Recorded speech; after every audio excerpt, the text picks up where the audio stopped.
It's my honor to introduce Ben Shapiro.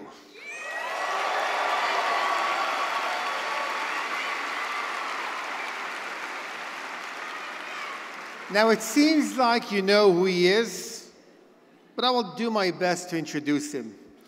So in the past decade, Ben Shapiro has become one of the most eloquent and influential voices in the American right. He's a broadcaster, a widely popular podcast host, a columnist, an author, and a debater who never backs down from a challenge. As the founder of a media powerhouse, Ben has brought conservative ideas to tens of millions of Americans. But for us, what truly stands out of his fearless and unwavering support of Israel. Ben doesn't just advocate for Israel in friendly environments, he will walk into the most hostile college campuses and defend Israel with unmatched clarity and passion.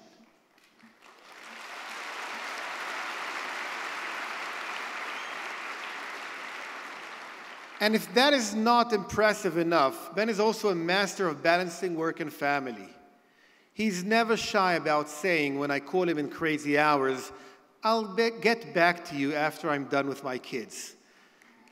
That's a very conservative argument. Please join me in welcoming the one and only Ben Shapiro.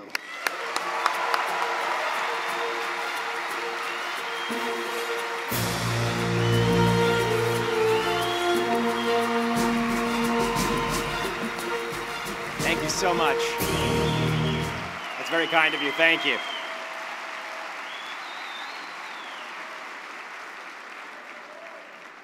Folks, it's an honor to be back here. I want to start by first saying thank you to you. Seriously, thank you to you, not just for being here, obviously. Thank you on behalf of Western civilization for fighting the fight, the rest of the fight, that the West should be fighting.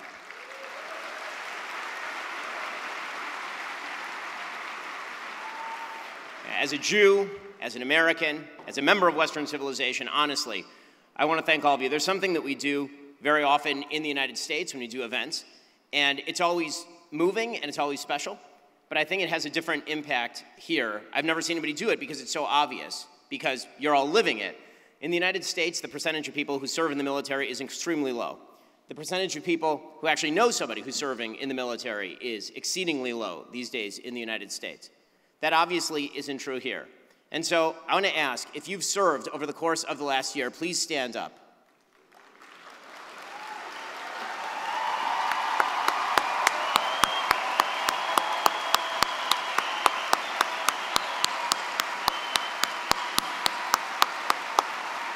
And now, please stay standing. Please stay standing. If you are a member, if you're a family member, brother, sister, husband, wife, of somebody who's serving, please stand up also, if you're a family member.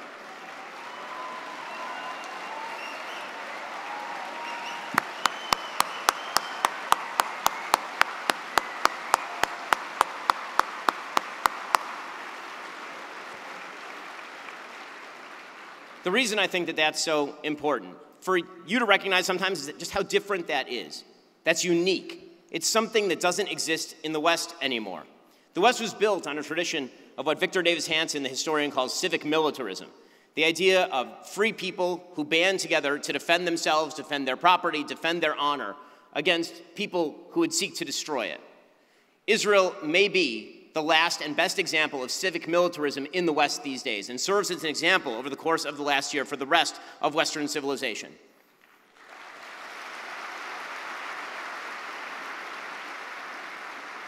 My family and I, we were in Israel just before October 7th.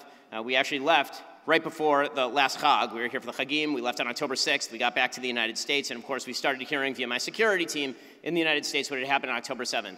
And like everybody else, I mean, we were very far away, but like everybody else, we were shocked and we were perturbed and we were disturbed at the deepest level, because it didn't feel just like a massive terror attack, which of course it was, or an act of war, which of course it was, or an attempted act of genocide, which of course it was. It felt like it struck at the heart of what Israel was, at the heart of Israel's hopes, at the heart of its aspirations. And the mark of a great civilization is not that it is never surprised, is not that it is never damaged. It is that when it is surprised, and when it is damaged, and when it is hurt, it roars. And what we have seen from the state of Israel, from you, is precisely that. The most astonishing military operations in the history of modern warfare. Yes, in Gaza, yes, in Lebanon.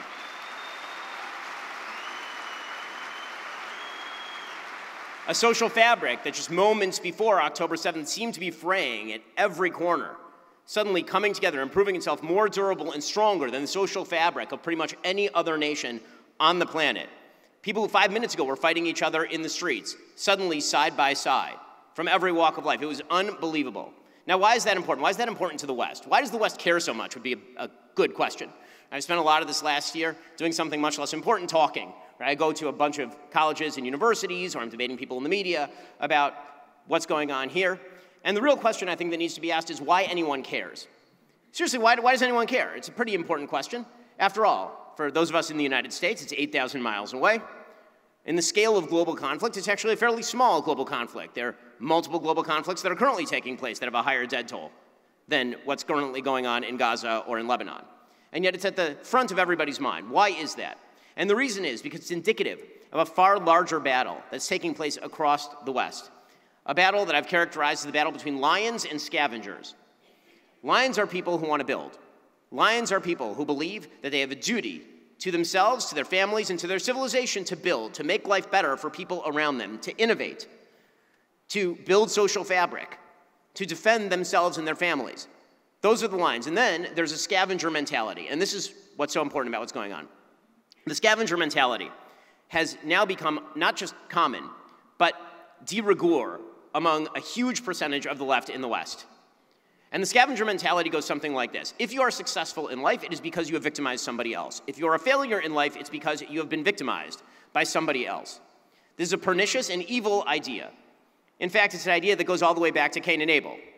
And the basic idea of Cain and Abel is that Cain isn't actually victimized, but treats himself as a victim and therefore takes it out on Abel.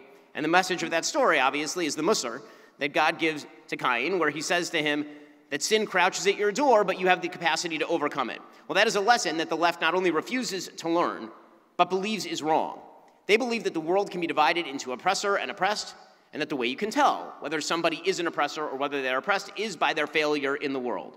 When grafted onto the current conflict in the Middle East, what that amounts to is that the single most unsuccessful people in the region, the people who decided to elect Hamas, who decided to spend billions of dollars building terror tunnels, who decided to spend all of their lives and the lives of their children in pursuit of death of a more successful people, that those people are actually victims. And the people who innovate, the people who have built an enormous tech sector, the people who have built a workable economy, despite all of the obstacles, which I'll get to in a moment, despite all of the ridiculous obstacles of being a tiny state in the midst of a great wave of areas that are not particularly friendly toward Jews or freedom or decency, that despite all of that, Israel thrives. That is precisely its sin. When Israel says, why won't you leave us alone because we're successful? The answer is, you won't be left alone because you are successful. If you're a failure, they would leave you alone. If you're a failure, they would think that you were one of them, but you're not. You decide that instead, success is worth the price. Because guess what? There's a moral obligation to succeed. So, in this nation of lions, I've suggested that there are effectively three categories. There are innovators or hunters, people who are out there creating new products, goods and services. The innovation that you see in the Israeli military is beyond parallel. There's nothing else like it on the planet.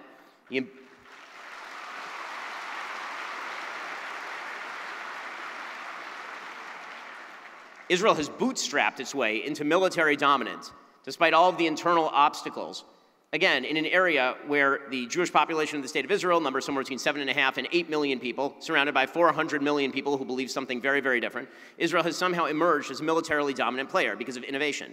And obviously, when it comes to business, when it comes to tech, there is no place on planet Earth that has a higher rate of startups, that has a higher pace of innovation than Israel. This is a state, this is a nation that is made up of innovators and hunters.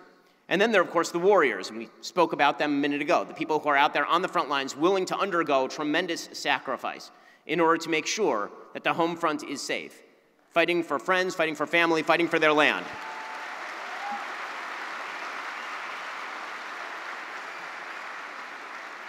And then there are the weavers, the people who are in the family. That's why I asked people in the family to stand up, because they've undertaken unbelievable sacrifice this year as well. While people are out on the front lines, you have wives and mothers who are at home taking care of the kids, making sure that everything still runs on time, the kids are still being educated. You have business people who are still going to work, making sure that the economy still functions. You have people who are ensuring the social fabric is still held together. Right? That is a major burden. It is a thing that only a robust people can undertake. Okay, but Israel, I think, over the last year has proved what is best about Israel. And now it's time to take that to the next level. It's time to take the ethos that we've seen over the course of the last year and extend that to the next 100,000 years of Israel.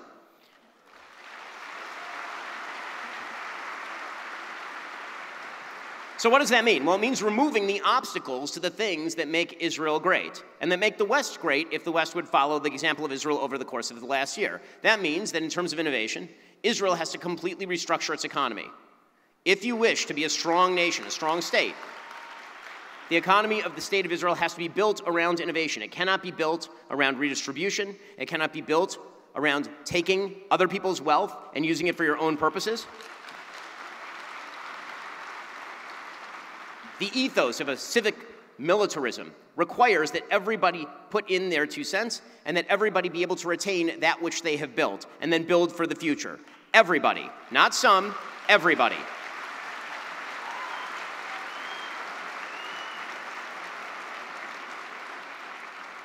You know, I don't just exist, obviously, in the media world. I also exist in the business world. And you have no idea, truly no idea, how many people I speak to, billionaires, investors, tech bros, who are dying to invest in Israel, and it's very difficult to invest in Israel. It's very difficult, not because of the geopolitical situation. They're sanguine about the geopolitical situation. It's because it's actually quite difficult to invest. The regulations and the red tape here are insane, and they need to be done away with. You don't need to have a cousin in one of the misrad in order to actually get something done in a functional state.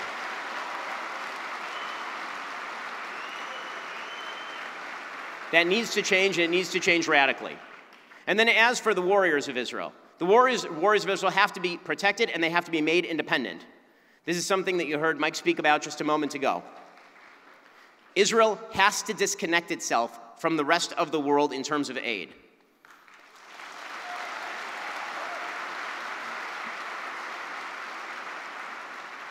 As an American, that's what's best for America. And as a member of Western civilization, it is good that Western nations be robustly capable of defending themselves without having to have their leash tugged on by a derelict dotard like Joe Biden.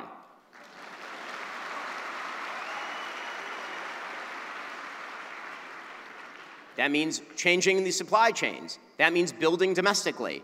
And most of all, that means changing the mentality when it comes to how Israel approaches the rest of the world. You know, what I do is speak constantly about, what I think are fundamental principles. I talk for a living, as I say, but when I talk, I can't change the facts on the ground. Only the people who live and work can change the facts on the ground. And so Israel has spent a lot of time over the course of my lifetime engaging in the game of moral suasion, trying to convince everybody that Israel is right and its enemies are wrong. Well, the problem is, as I've expressed in the dichotomy between lions and scavengers, Israel being right, Israel being good, and Israel being successful are precisely the things that its enemies hate about it. Every time you talk about how Israel is good, right, and successful, its enemies get angrier. They insist that you are worse. They insist that you are more evil. Your success is a sign of how bad you are. So the world of moral suasion is not where Israel is going to guarantee its future. The world of independence and strength is where Israel always has and always will guarantee its future.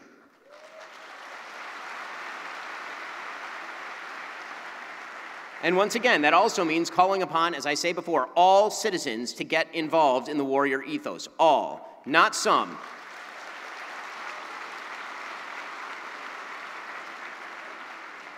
Abraham Lincoln suggested that a house divided against itself cannot stand. That is certainly true when it comes to the call to duty that is represented by IDF service, for example.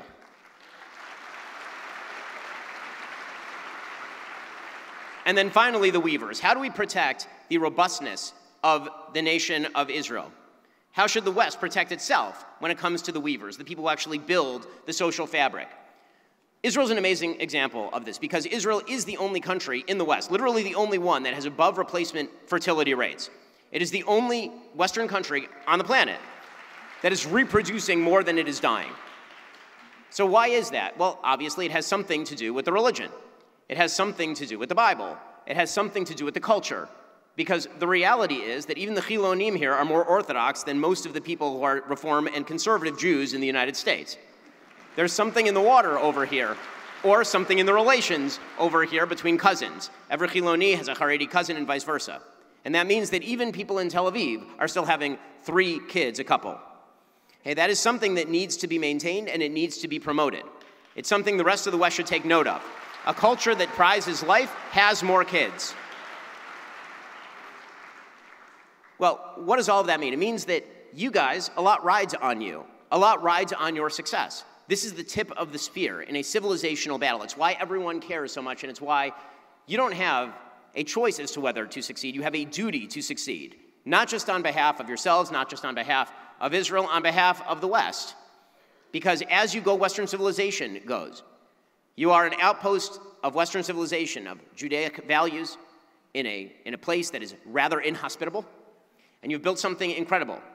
And if that flower can grow out of this wilderness, then it can grow anywhere, and should. And the West should take heart from all of that. Earlier tonight, and he's not going to know that I'm going to do this, there's a young soldier who's here who I had the opportunity to meet a few months ago. It was by Shavuot time. We were here with my family. And Ari, are you here? Ari's in the crowd somewhere. Ari Spitz.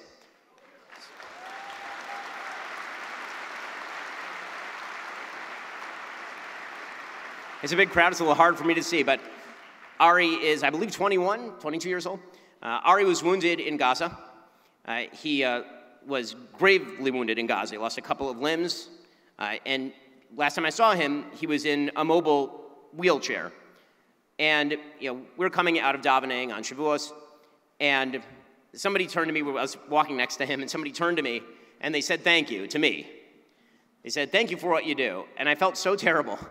Honestly, I felt awful, because I'm standing right next to somebody who actually did a thing, right? Somebody who actually did something. And then, as we're about to get in the Shabbos elevator, Ari turns to me and he says, I just have a quick question. I want to know, what more can I do? What more can I do?